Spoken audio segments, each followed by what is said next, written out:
ఏంట్రా మా చెల్లికి మెసేజ్ చేస్తున్నావు అంట. అసలు నిన్ను ఎంత నమ్మానో తెలుసా? అసలు మా పేరెంట్స్ కన్నా నిన్నే ఎక్కువ అనుకున్నారా? అయినా నువ్వు మా చెల్లికి మెసేజ్ చేస్తావు ఎప్పుడు అనుకోలేదు. అసలు నువ్వు నాతో మాట్లాడకురా. అదే నేను మీ చెల్లికి మెసేజ్ పెట్టడమే ఏంట్రా? లేకపోతే మా చెల్లి ఏమన్నా అబద్ధం ఆడుతుంది అనుకుంటున్నావా ఏంట్రా? అసలు నువ్వు నాకు కనబడ మాకురా, వెళ్ళిపో.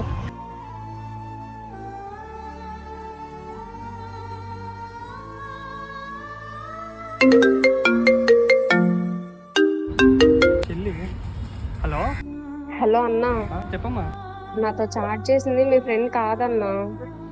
మీ ఫ్రెండ్ డీపీ పెట్టుకొని వేరే పర్సన్ చాట్ చేశారన్నా నాతో. అవునా? సరే నేను మళ్ళీ చేస్తానమ్మా. అరే ఇప్పుడు అనవసరంగా వాడిని తిట్టేశానే.